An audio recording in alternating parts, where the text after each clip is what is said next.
નમસ્કાર, આપ જોઈ રહ્યા છો Nation Plus News. Nation Plus ન્યૂઝના આ વિશેષ કાર્યક્રમમાં હું હેતલ ભગત આપ સૌનું હાર્દિક અભિવાદન કરું છું. દર્શક મિત્રો, નાટક એટલે નટ દ્વારા રજૂ કરવામાં આવતી કળા. નાટક એ દ્રશ્ય અને શ્રાવ્ય કળા છે અને આ નાટક નટ ધાતુ ઉપરથી ઉતરી આવેલો શબ્દ છે, એટલે જ એ નાટક. અને આ નાટકમાં ઘણા બધા મેસેજો આપવામાં આવતા હોય છે, એટલે કે કહી શકાય કે નાટક એ હેતુથી કરવામાં આવતા હોય છે કે સમાજને કોઈક સંદેશો પહોંચાડવાનો હોય કે પછી કોઈક મનોરંજન પૂરું પાડવાનો હોય કે કોઈ સારો સંદેશો પહોંચાડવાનો હોય, તો આ દરેક જે સંદેશા હોય છે એ આ નાટક દ્વારા રજૂ કરવામાં આવતા હોય છે. ત્યારે આજે આપણે એક એવા સંસ્થા વિશે વાત કરીશું કે જેઓ 3 દાયકાથી આ સંસ્થા ચાલી રહી છે અને આ સંસ્થાના મારફતે ઘણા બધા વિદ્યાર્થીઓએ પોતાના જીવનમાં પોતાની નામના મેળવી છે અને સફળતા મેળવી છે. અને એ સંસ્થા છે જાનવી કલાવૃંદ સંસ્થા, કે જે આ કલા એટલે કે આ સંસ્થા 3 દાયકાથી ચાલી રહી છે, જે 1991માં 27 માર્ચના રોજ આ સંસ્થાની સ્થાપના થઈ હતી. અને સાથે જ જોગાનો જોગ આ જ દિવસે એટલે કે 27 માર્ચના દિવસે વિશ્વ રંગભૂમિ દિન તરીકે પણ ઉજવવામાં આવે છે. તો આ જે જાનવી કલાવૃંદ સંસ્થાના જે સદસ્યો છે એ સદસ્યો અહીં ખાસ મહેમાનો અહીં ઉપસ્થિત છે, જેમાંથી છે કલાપી ધોળકિયા કે જેઓ જાનવી કલાવૃંદના સ્થાપક છે, અને સાથે જ છે હિમાક્ષી પીઠડિયા કે જેઓ ખૂબ જ સારા કલાકાર છે. તો જે આપ દરેક મહેમાનોનું ખૂબ ખૂબ સ્વાગત છે અમારા નેશન પ્લસ ન્યૂઝના સ્ટુડિયોમાં. જે સૌ પ્રથમ તો કલાપી સર, હું આપને જ પૂછવા માંગીશ કે આજે જાનવી કલાવૃંદ સંસ્થા છે એ છે શું અને શું કરી રહી છે, કેટલા ટાઈમથી જ કાર્યરત છે? 1991માં 27મી માર્ચે અમે આની શરૂઆત કરી. અને જાનવી કલાવૃંદનું નામ આપવાનું કારણ મારા મમ્મીનું નામ જાનવીબેન હતું. અને 1961માં કૃષ્ણકુમારસિંહજી ભાવનગરના મહારાજા શ્રીના હસ્તે અને ચંચી મહેતાની હાજરીમાં એમને એક નાવિકા એટલે જે ખારવા હોય એની પ્રેમિકાના રૂપમાં એણે એક પાત્ર ભજવ્યું હતું, જે ઇનામને પાત્ર ઠર્યું હતું. અને જયદીપ વિરાણી કરીને સપ્તકલાના જે સંસ્થાપક છે ભાવનગરના, અત્યારે હવે નથી, એમના બહુ દિગ્ગજ કલાકાર, એમના દિગ્દર્શનમાં એમણે અભિનય કરેલો. એટલે વારસામાં મને અભિનય આવ્યો અને મને એમ થયું કે મારા તરફથી જો હું નાટ્યના જગતમાં કંઈક આપવા માંગુ છું તો મમ્મીના નામથી સંસ્થા બનાવું. તો જાનવી કલાવૃંદ અમે 1991ના 27મી માર્ચે શરૂ કરી. આકસ્મિક રીતે 27મી માર્ચ 1985માં જ મારા મમ્મીએ આ દેહ છોડ્યો હતો, આ જગતમાંથી વિદાય લીધી હતી. એટલે એ રીતે પણ અને વિશ્વ રંગભૂમિ દિવસ તરીકે પણ આ 27મી માર્ચ મારા જીવનમાં ખૂબ જ મહત્વનું સ્થાન ધરાવે છે. હિમાક્ષીજી, હું તમને પણ પૂછવા માંગીશ કે આપ આ ફિલ્ડમાં એટલે કે કલાકારના જગતમાં તમે ક્યારથી જોડાયેલા છો અને આ સંસ્થાના સંપર્કમાં તમે ક્યારથી આવ્યા છો? કલાકારના જગતમાં કહું તો હું કોલેજ સમયથી છું. જ્યારે હું કોલેજમાં હતી ત્યારે નાના મોટા પ્લે કરતી હતી. એના પછી તમન્ના સાંસ્કૃતિક સોસાયટી ગૌરવ સર, તો એના થ્રુ હું જોડાયેલી હતી. અને હું બરોડા આવી પછી કલાપી સર સાથે કોન્ટેક્ટ થયો, તો લાસ્ટ 6 મંથથી હું કલાપી સર સાથે છું. ઓકે. કલાપી સર, હું આપને પૂછવા માંગીશ કે આજે તમારી જે સંસ્થા છે જાનવી કલાવૃંદ સંસ્થા, એને 3 દાયકા થઈ ગયા છે, એટલે કહી શકાય કે 33 વર્ષની આસપાસનો સમય થઈ ગયો છે, રાઈટ? તો એમાં તમે કેટલા નાટકો રજૂ કર્યા છે? અમે 14 નાટકો અત્યાર સુધીમાં ફૂલ લેન્થ 2 કલાકની અવધિવાળા દ્વિઅંકી નાટકો 12 નાટકો આપ્યા છે. એમાં શરૂઆત કરી પાંજરે પુરાયા પપ્પા મમ્મી નામના નાટકથી. અને એ નાટકની અંદર વિષય વસ્તુ બહુ સરસ છે. અને એને કારણે NSDમાં 2009માં જ્યારે એ લોકો જશ્ને બચપન ફેસ્ટિવલ ઉજવે છે, એમાં ભારતના તમામ પ્રાંતીય નાટકો, 12 નાટકો, પ્રાંતીય ભાષામાં આવેલા નાટકો 125 ત્યાં આવ્યા હતા સ્પર્ધામાં. અને એમાં જશ્ને બચપન ફેસ્ટિવલમાં ટોપ 10માં પાંજરે પુરાયા પપ્પા મમ્મી નાટકની પ્રસ્તુતિ થઈ. 10માં એ સિલેક્ટ થયું. એ અમારી સિદ્ધિ, અમને બહુ જ આનંદ છે. અને એ નાટકની અંદર ભય, આળસ, ફેશન, ટેન્શન અને પોલ્યુશન એવા 5 રાક્ષસોની વાત છે. સનાતન પ્રશ્નોની વાત છે. અને મમ્મી પપ્પાનું જે બાળકો સાથેનું જોડાણ હોય છે એને કારણે સમસ્યાઓ જન્મતી હોય છે. એ વિષયને કારણે એનું ટાઇટલ આપ્યું પાંજરે પુરાયા પપ્પા મમ્મી. પછી અમે ઘનચક્કર ઘનિયો કર્યું. જે બાળકો રમતો ભૂલી ગયા છે અને બાળકો સાથે રમવાનું આપણે ભૂલી ગયા છીએ એવો ઘનિયો જે છે એ બાળકો સાથે રમે છે. પછી ધના ધતુડી પતુડી, ચીની મિની ધૂમ ધડાકા, ગગાજી ગામડિયા વર્સિસ શ્યામજી શહેરિયા, સાચું સુખ સાથે રહેવામાં, ઢમ ઢોલ માહી પોલ, છોકરાઓ પૂછે બાળપણ ક્યાં છે, મારા છોકરા ભારે મશ્કરા, અને હમણાં છેલ્લે અમે કર્યું મોજીલી મુન્ની ને મુન્નો નમૂનો. અને એ પહેલા 3 નાટકો પણ હિન્દીમાં પણ કર્યા, ધૂમ મચાલે, જો હોગા દેખા જાયેગા, અને એક ફૂલ લેન્થ પ્લે બહુ સરસ સક્સેસ ગયું, બમ ચીકી ચીકી બમ. અને બીજા પણ એકાંકી નાટકો વગેરે અમે કરતા આવીએ છીએ. એટલે દર વર્ષે લગભગ અમારું એક પ્રોડક્શન આવે છે હમણાં ઘણા વખતથી. ઓકે, હિમાક્ષીજી, હું તમને પણ આ જ પૂછવા માંગીશ કે તમે પણ અત્યાર સુધીમાં કેટલા નાટકો કર્યા છે, અને સાથે જે સૌથી વધારે જો કોઈ ફેવરિટ નાટક રહ્યું હોય તો એ કયું છે? એના વિશે થોડી શોર્ટમાં માહિતી આપશો. અત્યાર સુધી મેં 4 નાટકો કર્યા છે. વિસ્ફોટ, એક હતી તમન્ના, 64 અને એક અજાણી છોકરી. અત્યાર સુધી સૌથી ફેવરેટ નાટક તો એક અજાણી છોકરી જ છે કે જેને સૌથી વધારે સારો એવો અવોર્ડ મળ્યો છે. ઓકે, તો એટલા માટે. કલાપી સર, હું આપણે પૂછવા માંગીશ કે તમે આ જે એક અજાણી છોકરી એના પર તમને સેકન્ડ નંબરનો બેસ્ટ એક્ટરનું પણ તમને અવોર્ડ મળ્યું છે, રાઈટ? અને એઝ અ લેખક તરીકે પણ તમે એમાં કાર્ય કર્યું છે. તો આ એક અજાણી જે છોકરી જે તમે લખ્યું છે જે નાટક, તો એના વિશેને થોડુંક શોર્ટમાં સમજાવશો કે શું છે એકચ્યુઅલમાં?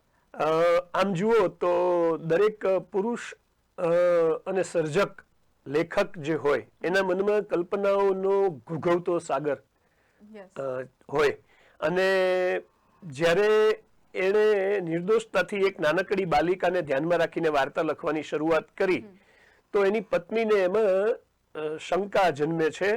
અને એને કારણે જે આપણા જીવનમાં બીજી સ્ત્રી, ત્રીજું જે કોઈ પાત્ર જોડાઈ જાય તો કેવી આપદાઓ સર્જાય, એ પણ આ નાટકનો એક ભાગ નાનકડા રૂપે સમાજની દ્રષ્ટિ કલા ઉપરની અને સ્ત્રીની ખાસ કરીને પતિ સાથે જે રીતે એનું સંધાન હોય છે, જે રીતે એને પોતાના કાબુમાં રાખીને સંસારને ચલાવવા માટે કોઈ ત્રીજી વ્યક્તિ જરાય સ્વીકાર્ય નથી એવું એના મનમાં જે હોય છે, હવે એ સર્જકના જીવનનું તોફાન બની જાય છે. અને પછી એ ઘટના આગળ વધે છે અને કોલેજમાં ભણતી છોકરી સાચે એના જીવનમાં આવી હોય એવું એને સપનું આવે છે અને એ હકીકત રૂપે પ્રેક્ષકો સામે રજૂ થાય છે.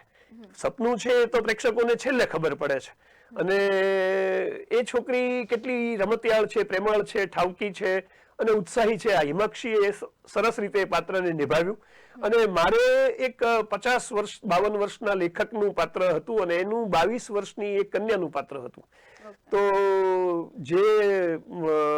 જેને કારણે એક સાહિત્યની પણ એમાં સરસ છણાવટ છે, કાવ્યાત્મકતા છે, જે કલાની સાથે આપણે મનની જે મનોરંજન કઈ રીતે મળે છે એની જે વાત છે, આ બધું આ એક એકાંકીમાં સુપેરે આવે છે. એમાં ફ્લેશબેકની અંદર પત્ની સાથેનો સંવાદ પણ આવે છે અને પત્ની આત્મહત્યા કરે છે. આ જે પત્ની આત્મહત્યા કરે એ ક્ષણ પછી આ લોકો મળતા નથી અને પછી સપનામાં આ છોકરી એને મળે છે. પણ નાટક શરૂ થાય ત્યારે પ્રેક્ષકો સામે એ હકીકતની જેમ આવે છે. આ બધી કલા, નાટકની કલામાં આ તમે સમાવેશ કરી શકો અને એને કારણે એ મનોરંજક બનતું હોય છે. કલાપી સર, હું તમને એક વાત કહેવાની રહી ગઈ, એટલે કે તમને જે સેકન્ડ બેસ્ટ એક્ટરનો એવોર્ડ મળ્યું છે એના માટે ખૂબ ખૂબ અભિનંદન. અને સાથે જ સર આપે જણાવ્યું કે એક અજાણી છોકરી એના લેખક રહ્યા છો તમે, અને સાથે જ મતલબ લેખક તરીકેની પણ ભૂમિકા ભજવો છો અને સાથે જ એક્ટર તરીકેની પણ ભૂમિકા ભજવો છો. તો આ સાથે જ મારે જાણવું હતું કે આના સિવાય તમે શું શું કરો છો? એક મારે બીજું કહેવાનું, હિમાક્ષીને પણ સેકન્ડ બેસ્ટ એક્ટિંગનું પ્રાઇઝ મળ્યું અને મને પણ સેકન્ડ બેસ્ટ એક્ટિંગનું પ્રાઇઝ મળ્યું. હવે બે જ મુખ્ય પાત્રો હોય એવું આ નાટક હોય અને એમાં બંનેને શ્રેષ્ઠ અભિનેતાના દ્વિતીય ઇનામો મળતા હોય તો નાટક કેટલી કક્ષાએ પ્રેક્ષકોની મનની સ્થિતિને એકદમ પોતાની સાથે જોડી શક્યું હશે. એ એક. લેખક તરીકે આ સ્ક્રિપ્ટને વિઝ્યુઅલ આર્ટ્સ માંડવી દ્વારા ઓપન ગુજરાત એકાંકી નાટ્ય સ્પર્ધામાં 2022માં બેસ્ટ એકાંકીનું પ્રાઇઝ પણ મળેલું છે. એ મારે તમને કહેવું જોઈએ. અને પછી આ લેખકનો લેખક પણ હું છું, દિગ્દર્શન પણ મેં કર્યું અને ભજવણી પણ અમે કરી. કલા ગુર્જરી નામની જે સંસ્થા છે, મીઠીબાઈ કોલેજમાં એનું સ્પર્ધાનું આયોજન થયું હતું. તો મારે તમને કહેવાનું કે આ લેખન, દિગ્દર્શન, અભિનય, આ ત્રિવેણી સાથે મેં આ કામ કર્યું. ઘણું શીખવા મળ્યું. ઓકે. સાથે જ હિમાક્ષીજી, તમને પણ કહીશ કે તમને પણ સેકન્ડ બેસ્ટ એક્ટ્રેસનો એવોર્ડ મળ્યો, એ માટે ખૂબ ખૂબ અભિનંદન. અને સાથે જ જ્યારે તમને આ એવોર્ડ પ્રાપ્ત થયો હતો ત્યારે તમે શું ફીલ કરતા હતા અને આનો શ્રેય તમે કોને આપશો? આનો શ્રેય તો ચોક્કસ હું સરને જ આપીશ, કેમ કે એ સર ન હોત તો આ કરાવી ન શકત. અને એક ડાયરેક્શન એમની જ રિસ્પોન્સિબિલિટી, મતલબ એની એક ડિરેક્ટરને જ ખબર હોય. આજે તમે એક્ટિંગ કરતા હો તો તમને તો એવું જ લાગતું હોય કે ભાઈ તમે તો બેસ્ટ જ કરી રહ્યા છો, હું જે કરી રહી છું મારું 100% આપી રહી છું. પણ ત્યાં તમે કઈ જગ્યાએ ખોટું કરી રહ્યા છો, કઈ જગ્યાએ તમારી ખોટી મુવમેન્ટ છે, તમારા હાથના એક્સપ્રેશન, આંખોના એક્સપ્રેશન, તમારી બોલચાલ, તમારી તમે જે રીતે બોલી રહ્યા છો એ ક્યાં અપ જવું જોઈએ, ક્યાં બ્રેક લાગવી જોઈએ, એ બધું સર જ તમને ગાઈડ કરે. તો સરે જે રીતે અમને શીખવાડ્યું એ રીતે જ આ અવોર્ડ તો સરનો જ છે, એમ જ કહીશ, કેમ કે સર જો ન શીખવાડત તો આ પોસિબલ ન થાત. તો થેન્ક યુ સો મચ. તો એનો સૌથી વધારે શ્રેય તો સરને જ જાય છે. ઓકે. એટલે તમારી વાત પરથી એમ લાગી રહ્યું છે કે દિગ્દર્શન પણ મતલબ તમારા સર જ કરી રહ્યા છે, કલાપી સર, રાઈટ? યસ. અને સાથે જ સર આપણે પણ પૂછવા માંગીશ કે આજે તમારી જાહ્નવી કલાવૃંદ સંસ્થા છે એ 3 દાયકા એટલે કે 30 વર્ષથી ચાલી રહી છે અને એમાં ઘણા અપ એન્ડ ડાઉન્સ આવ્યા હશે, એટલે કે ઘણો સંઘર્ષ આવ્યો છે અને કોઈક એંગલ પર પહોંચીને તમને એવું પણ થયું હશે કે આ બહુ કઠોર છે, મારાથી નહીં થાય. તો એવો કોઈક અનુભવ થયો છે ખરો? એવો અનુભવ થયો તો અમારા દર્શક મિત્રો સુધી જરૂરથી શેર કરજો, અમારા દર્શક મિત્રોને સાંભળવું.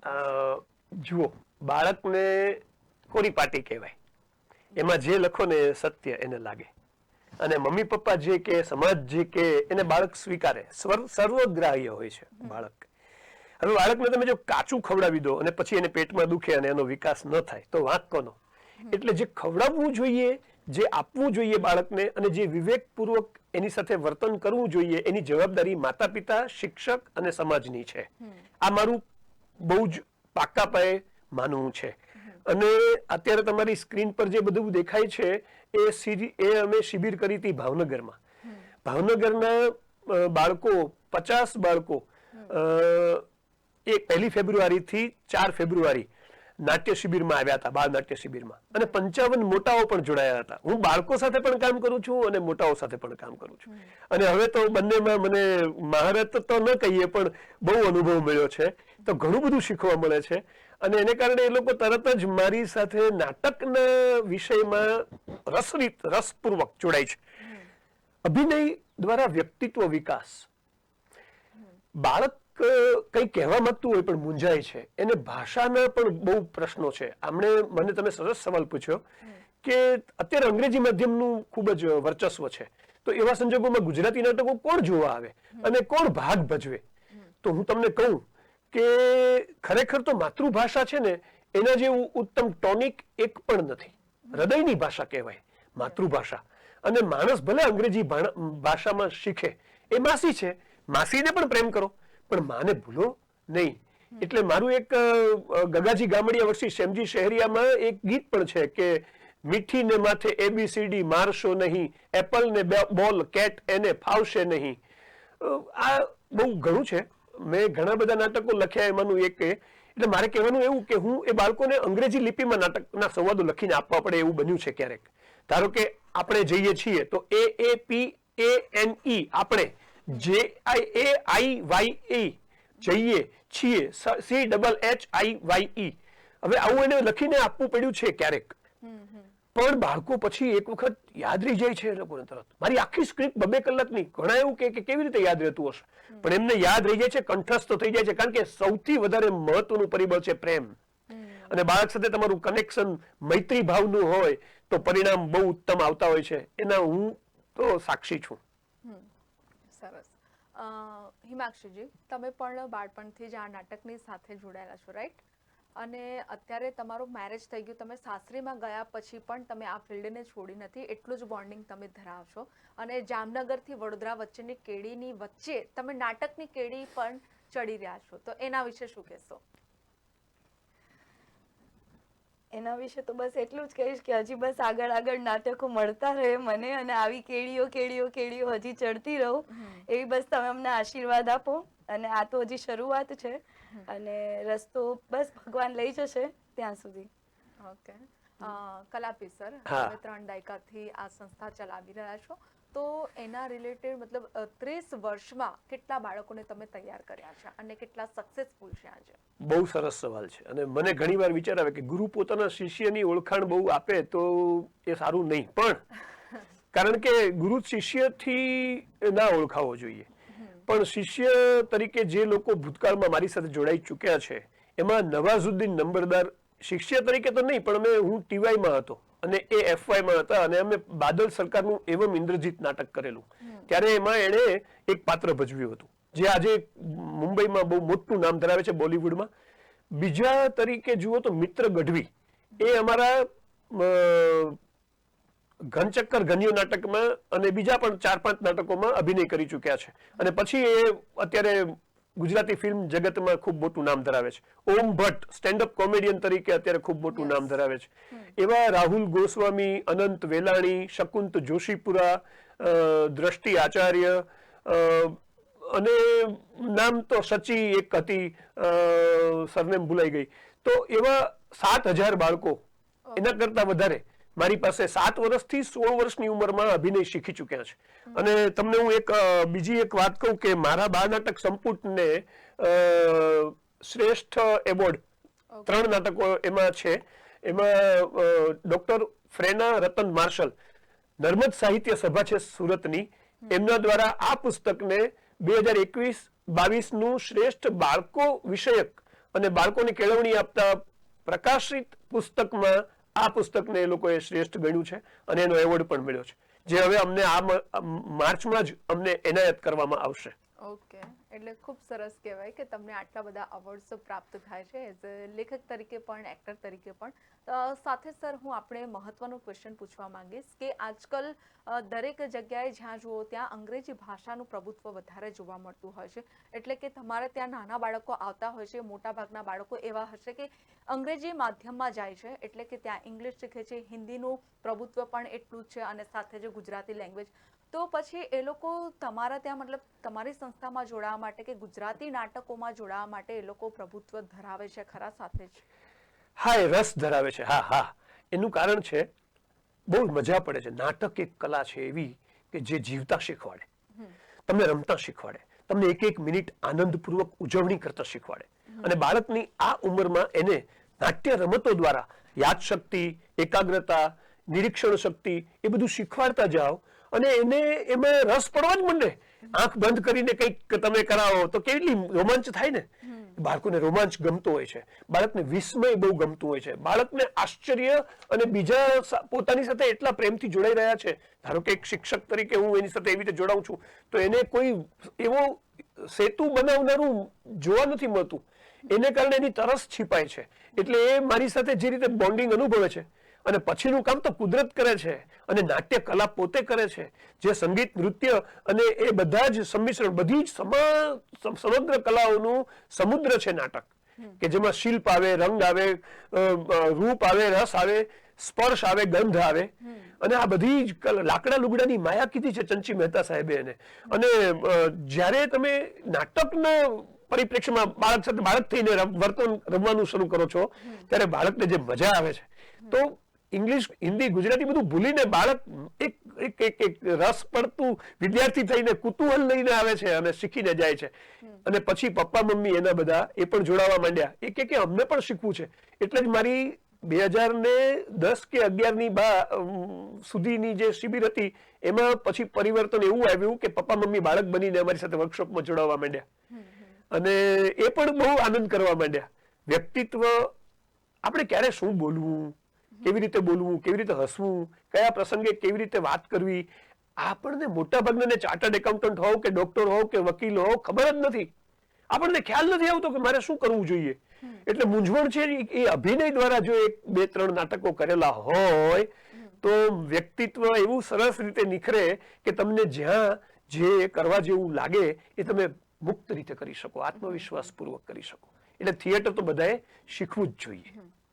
એટલે બહુ સારી વાત કહેવાય કે માણસ જે ફિલ્ડમાં જવા માટે આવ્યું છે, જે પણ બાળક છે એ બાળક એ ફિલ્ડમાં તો જાય જ છે, પરંતુ સાથે સાથે એ વ્યક્તિગત કેળવણી પણ કરે છે અને સાથે જ એના માતા પિતા પણ આ ફિલ્ડમાં જોડાય છે. એટલે કે તમારું જે નાટ્યકારની જે રંગભૂમિ હોય છે એની અંદર પણ જોડાવા માટે એ લોકો અગ્રી થઈ જતા હોય છે, રાઈટ? સાથે જે હિમાક્ષી, જે હું આપણે પૂછીશ કે આ કળા, અમુક કળા એવી હોય છે કે પેઢી દર પેઢી ચાલતી આવતી હોય અને ત્યાર પછી એ લોકો મતલબ જે આપણા પૂર્વજો હોય કે આપણા માતા પિતા કે દાદા દાદી કોઈ આ કળામાં જોડાયેલું હોય ત્યારબાદ આપણે જોડાતા હોય છે. અને પેલું કહેવત છે ને કે મોંના ઈંડાને ચિતરવા ના પડે. તો તમને હું ખાસ પૂછવા માંગીશ કે તમારા ફેમિલીમાં એવું કોઈ છે ખરું કે કોઈક નાટકમાં જોડાયેલું હોય ને તમને ઇન્ટરેસ્ટ આવ્યો હોય? નાટકમાં તો કોઈ જોડાયેલું નથી મારી ફેમિલીમાં, પણ મારા પપ્પાને છે ને આમ કથા કહેવાની બહુ પહેલેથી રસ હતો કે નાનપણમાં મને બહુ બધી વાર્તાઓ કહેતા, બહુ બધા ફિલ્મો જોતા, તો શાયદ એવું બની શકે કે એ કારણથી મારી અંદર આ આવ્યું હોય. પણ જ્યારે મેં કોલેજમાં પરફોર્મ કરવાનું શરૂ કર્યું, હું કહી શકું કે જ્યારે સૌથી પહેલા હું સ્ટેજ ઉપર ગઈ ને ત્યારે મને સ્ટેજનો ફિયર હતો. પછી ધીરે ધીરે કરીને સેમિનારમાં જઈને સ્ટેજનો ફિયર મેં દૂર કર્યો અને પછી જે મને સ્ટેજ પ્રત્યે લગાવ થયો કે હજી સુધી એ લગાવ મને છૂટતો જ નથી એમ કહી શકાય. તો મારામાં શાયદ આવ્યું છે તો એ સ્ટેજ ફિયરના અથવા કોલેજ થ્રુ જ આવ્યું છે. મારે કોઈ પણ એવું બેકગ્રાઉન્ડમાં નથી કે જેને કોઈ સ્ટેજ ઉપર કરવાનું કે નાટક કરવાનું કોઈને એવો શોખ હોય. અને એ જે મતલબ તમારી જે કળા છે, મતલબ તમે જે ફિલ્ડમાં છો એ તમારા સાસરીવાળા પણ એટલો સપોર્ટ કરે છે, એટલે બહુ સરસ વાત કહેવાય આ. સાથે સર હું આપણે પૂછવા માંગીશ કે ખાસ કરીને આપણે નાટક અને સાથે જ રિલેટેડ ભાષા પર વાત કરી રહ્યા છે, તો એ વિશે જ હું પૂછવા માંગીશ કે 3 દાયકા થઈ ગયા છે તમારી સંસ્થાને, તો શરૂઆતના પહેલાના એટલે કે 15 વર્ષની પરિસ્થિતિ શું હતી અને ત્યારબાદના જે 15 વર્ષ એટલે કે આપણે 2 ભાગમાં આપણે પાડી દઈએ 15 વર્ષ, પછીના 15 વર્ષમાં શું સ્થિતિ છે, બાળકો હજી સુધી કેટલા આવે છે, શું છે? જો 1991 ની 27મી માર્ચે સ્થાપના કરી અને પહેલી શિબિર કરી આઈપીસીએલ ગુજરાતી મીડિયમ સ્કૂલના શ્રીમતી રંજનબેન વૈદ્ય પ્રિન્સિપાલ હતા, એમના મદદથી, સહયોગથી, અને એમની ડોટર પણ એ શિબિરમાં જોડાઈ. ત્યારે મેં 50 રૂપિયા ફી રાખેલી અને તો પણ 42 છોકરાઓએ એમાં પોતાનો સહભાગિતા નોંધાવી. અને ત્યારે અમે છે ને શરૂઆતમાં 91ની સાલમાં સ્કીટ કરાવતો, લઘુ નાટિકાઓ અને નાટ્ય રમતો રમતો, અને મારો થોડોક અનુભવ પણ કાચો હતો પણ મજા બહુ આવતી હતી અને કારણ કે હું પણ શીખી જ રહ્યો હતો. અને 92માં મને ગોલ્ડ મેડલ મળ્યો MS યુનિવર્સિટીમાં ડ્રામેટિક્સમાં. એટલે 91નું બાળકોને શીખવાડતા વધારે રસ પડવાને કારણે હોય કે ગમે તે, યોગાનું યોગે 92માં મને મેડલ મળ્યા પછી અમે પાંજરેપુરા પપ્પા મમ્મી નાટક નામનું એક લખવાનું શરૂ કર્યું મેં. એમાં બહુ સરસ બધી વાતો છે, પણ હવે આપણી પાસે સમયની મર્યાદા છે તો હું એવું કહીશ કે એમાં ફેશન નામનો રાક્ષસ એટલો બધો પ્રસિદ્ધ થઈ ગયો કે મારા માં છે એવું કંઈક ભાળે બધા મારામાં કંઈક દઉં બુદ્ધિને તાળું મારી સૌને ચલાવવું પાછળ મારી, ટૂંકા કપડા પહેરો કહું ત્યાં દરજી નવરો થાય, લાંબા ચટિયા રાખો કહું ત્યાં હજામ નવરો થાય. ફેશન બધાને નવરા કરે છે, બધાને નકારાત્મક શક્તિ તરફ લઈ જાય છે. આ એ નાટકમાં આગળ બધું છે એમાં વ્યવસ્થિત રીતે બતાવે છે. ભય પણ એવી રીતે નડે છે, આળસ પણ એવી રીતે નડે છે, ટેન્શન તો નડે જ છે. જન્મે ત્યારથી માણસ માત્ર ટેન્શનમય થઈ જાય, રડતો રડતો આવે છે, રડતો રડતો જાય. બાબો આવે પેંડા વેચે, બેબીમાં જલેબી, માણસ કેવો બુદ્ધિ વગરનો જીવે સાવ ફરેબી. એ કથા ટેન્શનની છે, ભણવાની ટેન્શન છે, એમાં નોકરીની ટેન્શન છે, દરેક વાતની તણાવ છે. તો પોલ્યુશનની વાત પણ છે, વૈચારિક પોલ્યુશન પણ હોય છે. એ નાટક એટલું સરસ રીતે એ ફરીથી અમે ભજવવાના છીએ, પાંજરેપુરા પપ્પા મમ્મી, એની બહુ સરસ વાતો. હા, એમણે જે પૂછ્યું તો એ શરૂઆતના તબક્કામાં મને સંઘર્ષ પડ્યો, કારણ કે નામ ન હોય તો કોણ આવે તમારી પાસે. પણ આઈપીસીએલ સ્કૂલના માધ્યમથી કામ બોલતું થયું અને પછી તો શિબિર કરું અને 1 વર્ષમાં 1 શિબિર કરતો શરૂઆતમાં, કારણ કે બહુ વધારે અનુકૂળતા પણ નહોતી. પછી મારા લગ્ન થયા, પછી લગ્ન જીવનની અંદર થોડુંક વ્યસ્તતા હોય, પછી 96, 97, 98 અને પછી અમારી શિબિરની સંખ્યા 1 વર્ષમાં 2 એમ થવા માંડી. અત્યારે તો મારી 3 મહિનામાં 1 શિબિરની એવરેજ અત્યારે ચાલી રહી છે. 4 શિબિર મહિનામાં વર્ષમાં હું કરું છું. હા, એટલે તમે પ્રશ્ન પૂછ્યો તો શરૂઆતના 15 વર્ષમાં છે ને જે, તો એવું કહેવાય કે ધીમે ધીમે વિકાસ થયો. એમાં મારા 2 જ નાટકો થયા, પાંજરેપુરા પપ્પા મમ્મી અને ઘનચક્કર ગન્યો. તો 2005 સુધીમાં અમારે એ, પછી 2005 થી તમે જુઓ તો ધડાધડ નાટકો લખાતા ગયા મારાથી અને ભજવાતા ગયા અને બહુ બધા બાળકો જોડાવા માંડ્યા. એટલે જેમ જેમ એક્સપિરિયન્સ આવે એમ એમ તમારું વર્ક જેટલું પોલિશ કરો એટલો જ આમ હીરો ચમકતો હોય છે, એમ કહી શકાય, રાઈટ? એવું જ તમારા સાથે પણ થયું છે. હિમાક્ષીજી, હું આપણે પૂછવા માંગીશ કે જેમ મતલબ આજકાલ સાહિત્ય જે ભાષા, ખાસ કરીને જે લેખક છે આપણી સાથે કલાપી સર, એમના રિલેટેડ તમે પણ મતલબ કામ કરો છો, તો હું આપણે કહેવા માંગીશ કે આપણે જે સાહિત્ય, જે લેખનની ભાષા છે એ ધીમે ધીમે જાણે થોડીક અદ્રશ્ય લુપ્ત થઈ રહી છે. લાઈક આપણે મેસેજ કરતા હોય છે થેન્ક યુના બદલે TY, ટેક કેર તો TC, સ્વીટ ડ્રીમ તો કે HD. એટલે આમ બધું શોર્ટમાં થઈ રહ્યું છે. જાણે કે આપણી બીજી ત્રીજી પેઢી આવશે તો જાણે HD એટલે સ્વીટ ડ્રીમથી જ ઓળખશે, એનો ફૂલ ફોર્મ શું છે એ પણ કદાચ ખબર નહીં હોય. એવી જ રીતે તમારા નાટકમાં પણ ત્રિઅંકી નાટક આવે છે, દ્વિઅંકી નાટક આવે છે અને સાથે એકાંકી. તો આના વિશે, એકાંકી નાટક વિશે તમે શું કહેશો? શું જેવી રીતે શોર્ટ ફોર્મ વાપરે છે એવી જ રીતે નાટકોમાં શોર્ટ ફોર્મ વપરાતા હોય છે? ના ના, એવું તો નથી હોતું કે નાટકોમાં શોર્ટ ફોર્મ વપરાતા હોય છે.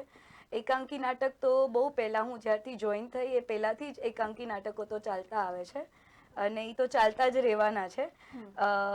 એકાંકી નાટકમાં તમે એવી રીતે હોય કે આપણે 30 મિનિટ્સ કે 45 મિનિટ સુધી આપણે એક નાટક, આખું બહુ મોટું નાટક તમે 2 કલાકમાં પણ કરી શકો છો અને એ જ નાટકને તમે હાફ એન આવર કે 45 મિનિટ્સની અંદર તમે એને જોઈ શકો છો, અડધી કલાક કે 45 મિનિટની અંદર. અને એ જ રીતે એમાં કોઈ પણ બદલાવ્યા વગર, તો એ તો વધારે આપણને, ઓડિયન્સને વધારે એમ લાગે કે નહીં નહીં આપણે આ જોઈએ જોઈએ જોઈએ.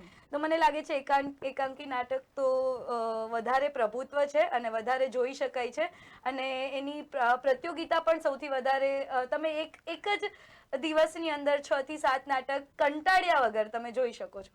તો એ તો એની ખૂબ સારું છે. મને તો એવું લાગે, મને એકાંકી નાટક કરવા મળે તો એઝ અ એક્ટર માટે તો વધારે સ્કોપ હોય કે તમે આ નાટક પણ ભજવી શકો ને આ નાટક પણ કરી શકો એમ. એક સાથે 2 થી 3 નાટકની અંદર પણ પાર્ટિસિપેટ કરી શકો તમે અને વધારેમાં વધારે તમે એક્ટિંગ સ્કિલને પણ ખીલવી શકો. સરસ. કલાપી સર, હું આપણે પૂછવા માંગીશ કે આપ એવું માનો છો કે સામાજિક સંદેશો પાઠવવા માટે નાટકથી ઉત્કૃષ્ટ બીજું કંઈ નથી? હા, મેં એક પ્રપોઝલ પણ આપેલી છે પણ કોઈએ હજી કાને ધરી નથી. એ છે કે 5મા, 6ઠા, 7મા ધોરણમાં અભ્યાસક્રમમાં નાટકને લઈ આવો. અને 14મી જાન્યુઆરીએ સંક્રાંતમાં પતંગ ચડાવી લીધા પછી 26મી જાન્યુઆરી આપણે પ્રજાસત્તાક દિનની ઉજવણી કરતા હોઈએ છીએ. દરેક શાળાના જો એક વર્ગના 10 છોકરાઓની ટીમને, 5, 6, 7 ધોરણના છોકરાઓને વ્યસન મુક્તિ માટે, ભ્રષ્ટાચાર નાબૂદી માટે, સ્વચ્છતા માટે એવા વિષયો ઉપર, દીકરી બેટી બચાવો બેટી પઢાઓ કે એવા જે કોઈ સ્લોગન છે એના ઉપર 10 મિનિટની લઘુનાટિકાઓ એ લોકોને અભ્યાસક્રમમાં લાવવામાં આવે અને દરેક બાળક પોતે કંઈક બોલે, ભલે ને નાનું મોટું તો મોટું એવું પાત્ર ઢોલ લઈને. અને 26મી જાન્યુઆરીએ ધ્વજવંદન થતું હોય તો એ કરી અને સ્કૂલની આજુબાજુના 1 કિલોમીટરના વિસ્તારમાં એ 10ની ટુકડીઓ એક પછી એક નાટકો બતાવે. હવે તમે વિચાર કરો, આખા ભારતમાં ધારો કે એવું દ્રશ્ય બને તો કેટલી મહાન ઘટના, કેટલું મહાન યજ્ઞ જેવું કાર્ય દેશ સુધાર માટે થઈ શકે. અને એ અભ્યાસક્રમમાં લાવવાના અને દરેકને પાસ કરવાના. તમે જુઓ, સંસ્કૃત, ટાઈપ, ફિઝિકલ, આપણે એક્ટિવિટી માટેનો PT જે સબ્જેક્ટ છે, પછી જે કોમ્પ્યુટર, સંગીત, નૃત્ય, આ બધા વિષયો આપણે ભણવામાં લઈએ છીએ પણ નાટકને અભ્યાસક્રમમાં નથી લઈ આવતા. નાટક જ્યારે અભ્યાસક્રમમાં મૂકવામાં આવશે ત્યારે જીવન બદલાઈ જશે અને એનું પરિણામ દરેક બાળકનો બહિર્મુખી વિકાસ થશે અને ઓછા સંવાદોમાં કોઈ ઘટના વગર મા બાપને પણ ભ્રષ્ટાચાર નાબૂદી પોતાના બાળક દ્વારા ઢોલ વાગીને કહેવામાં આવતું હોય તો એને કોઈ રામકથા કે ભગવાનની કથાઓ કે એવું સાંભળવાની જરૂર ન પડે. એના દીકરાના સંવાદોમાં એના હૃદયને એક સંદેશો મળી જાય અને એ આપોઆપ સુધારો લાવે. અને જો એક એક વ્યક્તિ આપોઆપ પોતાનામાં સુધારો લાવે તો દેશ એની મેળે સુધરે અને દેશ વિકાસ કરે. એટલે નાટ્યને અભ્યાસક્રમમાં લાવવાનું બહુ જ જરૂરી છે. એ મેં મારા પુસ્તકમાં વારે વારે લખ્યું પણ છે. ઓકે હિમાક્ષીજી, આ કાર્યક્રમનો છેલ્લો અંતિમ મતલબ કોઈ મેસેજ તમે આપવા માંગતા હોય અમારા દર્શક મિત્રોને, એવો કોઈ ખરો મેસેજ? તો મેસેજ તો એ જ છે કે તમે સ્પોન્સર કરો, અમને લોકોને બોલાવો, વધારેમાં વધારે નાટકો જુઓ અને નાટકો કરો. એના અંદરથી એક નાટક એક એવું છે કે જેની અંદર તમે વધારેમાં વધારે કેરેક્ટર એક જ જન્મની અંદર ફીલ કરી શકો છો. મારે ડૉક્ટર બનવું છે, મારે હીરો બનવું છે, કે મારે સારો માણસ બનવું છે, મારે ખરાબ માણસ કેવી રીતે એના પ્રતિભાવ હોય છે, ખરાબ માણસ કેવી રીતે એક્ટિંગ કરે છે, મારે એ પણ જાણવું છે. તો એ તમે આ નાટક થ્રુ કે નાટકની અંદર જોડાઈને તમે એ અનુભવ કરી શકો છો. તો તમે જોડાઓ અને વધારે નાટકો જુઓ. બસ એ જ. કલાપી સર, તમને પણ કે કોઈ મેસેજ અમારા દર્શક મિત્રો સુધી પહોંચાડવા માંગતા હોય કોઈ? આમ જુઓ તો જીવન એક ઉત્સવ છે અને જે લોકો નથી જીવી શકતા એ ફરિયાદ કરે, ચિંતા કરે, ક્રોધ કરે, ઝઘડા કરે અને જે લોકો જીવી જાણે છે એ મજા કરે, મસ્તી કરે, આનંદ કરે, એને ભૂખ્યા પણ સરસ ઊંઘ આવે હકે.